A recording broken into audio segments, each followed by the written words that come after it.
And lastly, dang it. Got it.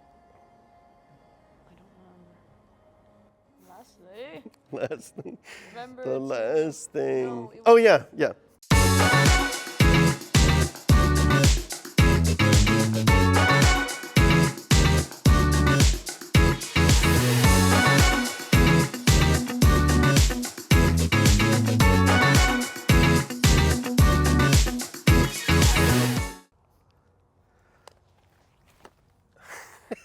Hey, welcome back to the channel. That was a great intro. Yes, fantastic. Hey, it's Jason with Jalen Photography, and thank you so much for tuning back in. Carolina, thank you for working with me again. Of course. So I've worked with Carolina on several occasions. I'll link those above during the video so you can check her out. She's absolutely incredible in front of the camera. She's going to create, she's in this beautiful, like a sage green type dress.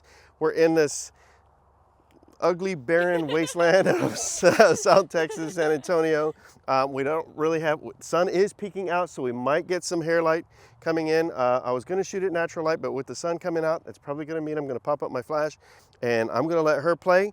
You can see I've got this big old mammoth here. I had a video where I actually tested out this 300 millimeter.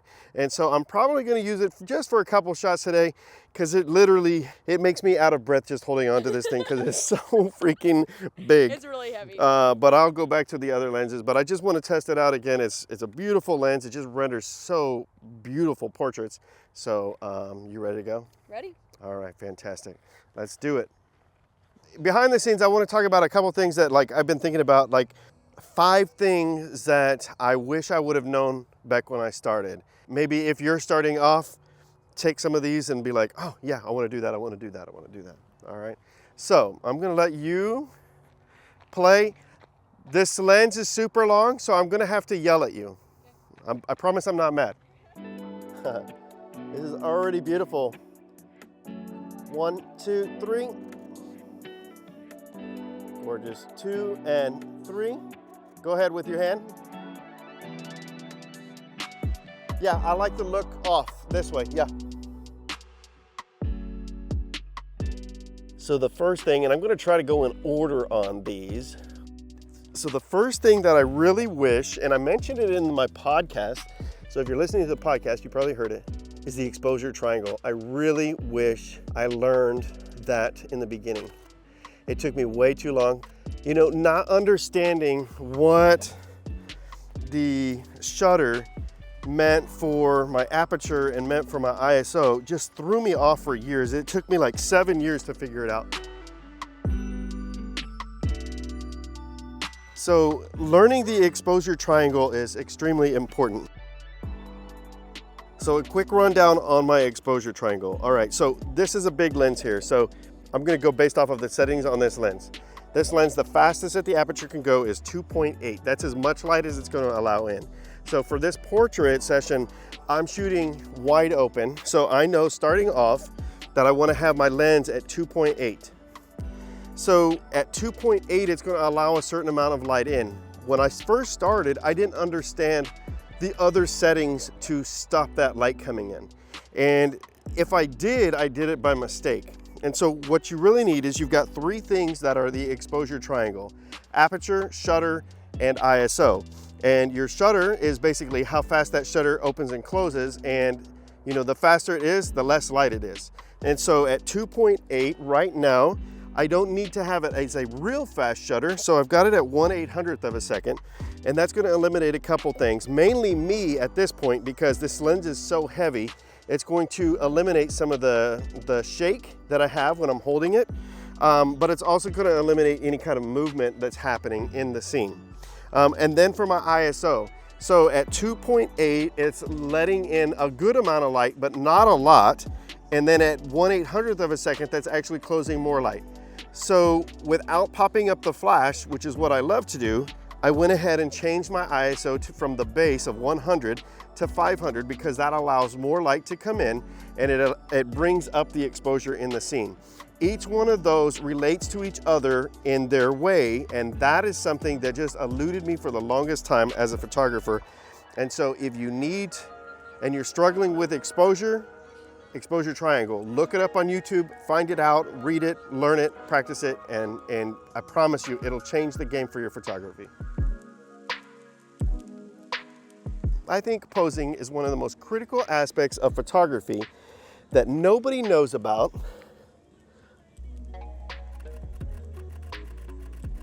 And you're not really taught.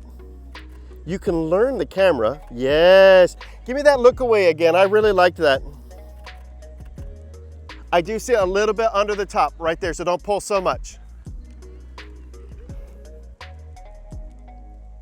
Yes, beautiful. Without posing, your images just are not going to work. You need to be able to flatter your model or models. Yes, gorgeous. Same, but give me that push up in that hair for me, yeah. Gorgeous. And so if you can learn to pose, I think that is super, super critical. Whether you're working with couples or single people, you need to be able to pose. I'm not posing Carolina, she's posing herself, but I could if I needed to. And that is something, it was a skill that it took forever for me to learn, but you have to learn it.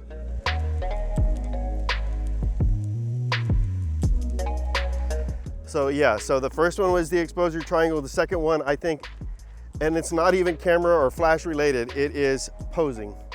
Because you don't need the flash to shoot photos, right? So you need the camera to shoot photos, but you've got to be able to pose your model. Working with models has actually really helped me grow posing. Again, if you're working with couples, find couples that are gonna help you pose. There's groups out there that are like that. Posing is very critical, maybe not as much as exposure triangle, but very critical, so that would be number 2. All right, beautiful pose, love it, Carolina, love it.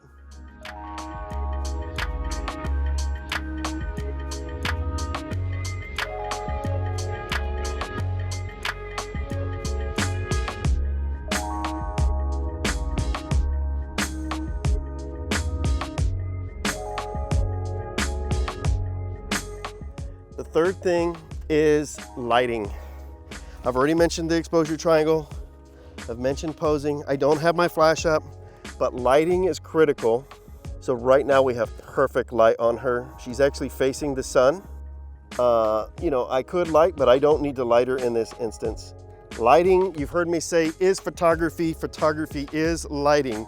Without good lighting, whether it's natural or flash, you're just gonna be stuck.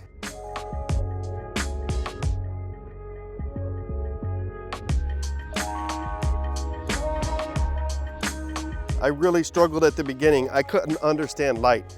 I knew the 2 times a day, the best times a day to shoot were golden hour, which is the hour after sunrise, the hour before sunset, kind of right where we are.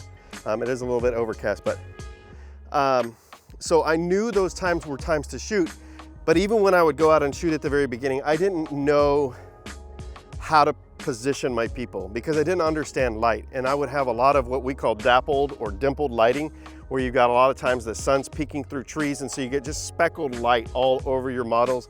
I didn't understand how to control that, and it took me a long time to figure that out. It actually probably took me less time on lighting than it did on exposure triangle, but you have to learn how to find good light, and if you can't find it, you create it. And that's why I use the flash all the time. I mentioned in one of these other videos, I'll link it up here.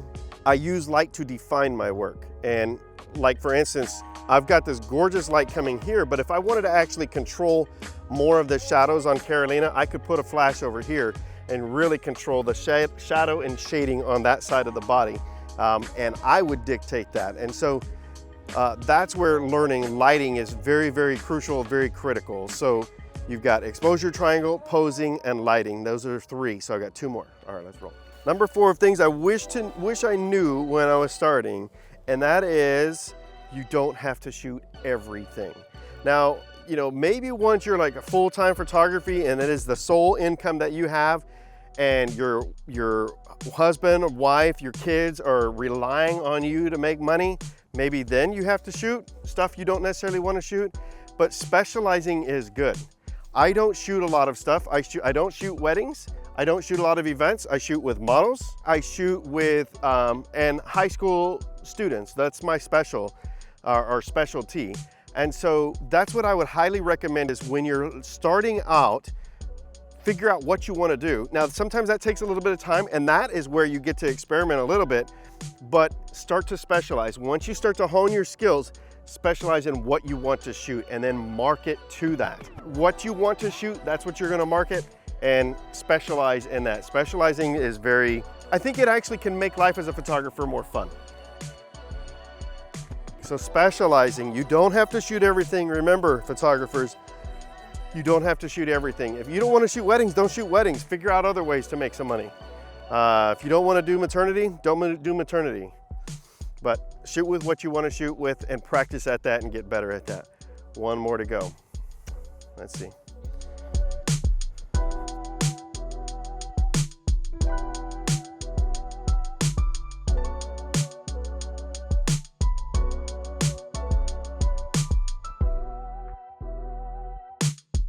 All right, so we've made it to the last set of shots.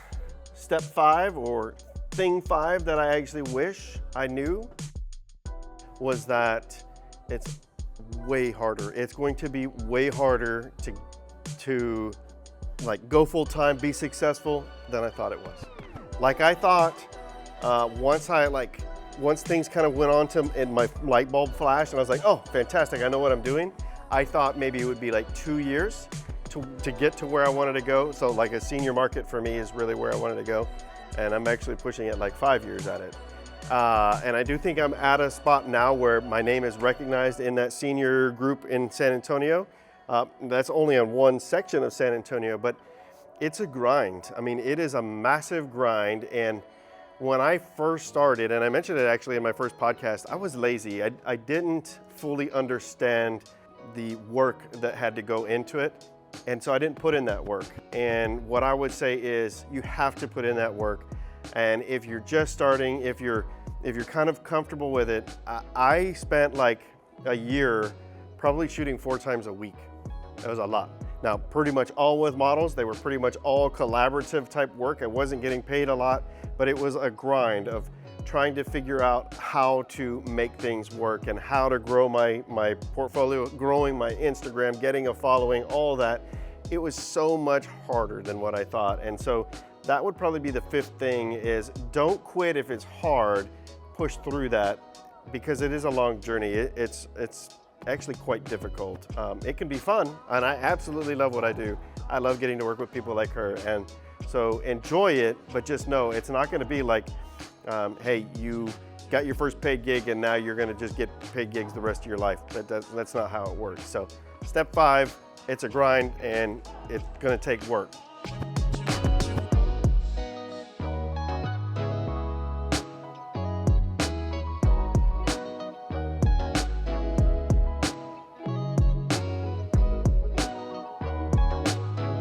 All right, Carolina. Thank you so much. First session of 2024. It's been forever, right? I know. Man, we're already in February. The year's halfway over, it seems. For real. Yeah. I hope you've seen just how beautiful Carolina is in front of the camera and just what she can do. It's fantastic. Find yourself somebody like her to work with. She's amazing. 5 things that I wish I knew. Hopefully I can remember them. Exposure triangle, it's key, it's crucial. It basically is lighting. Posing is probably not as important, but right there. You have to be able to pose. Learn to pose, learn to pose. It is important. You have to flatter your models or your people in order for them to come back. If you're giving them double chins and big bellies and big bottoms, and that's not what they want, they're probably not gonna hire you again. So posing is crucial. Lighting is photography. Photography is lighting. Always remember that. Remember, you don't have to shoot everything. Specialize in something. It can be a couple things, but specialize. The last thing is it is a grind. It is not easy. It's gonna take years for you to get to a spot where you're probably like, you know what, I think I'm actually pretty good. It probably took me about 3 years to realize, all right, I think I know what I'm doing. And to actually get somewhere in the market that I wanted to specialize in, it's taken longer than that. So just remember, it's a grind. And if you can put that stuff in your brain and keep Keep that in focus all the time. It should help you out, help you become a more successful photographer, and that's what it's all about. Thank you so much again for coming out. I really do appreciate it. Of course. You're amazing. We need a new idea for the next one. Please like, comment, and subscribe. Hit the little bell for notifications. Check out the podcast because I'm doing a podcast. I talk about some cool stuff. I talk about some negative stuff, you know, like imposter syndrome. What is it? Why does it affect us as photographers? You know, mental health type stuff that photographers a lot of times don't talk about. And I guarantee you that's not me. I'm going to tell you what I think and how I feel. And sometimes it's not always fun. So check out the podcast. It comes out every Tuesday and new video releases every Wednesday. And just remember to, until next time, keep shooting.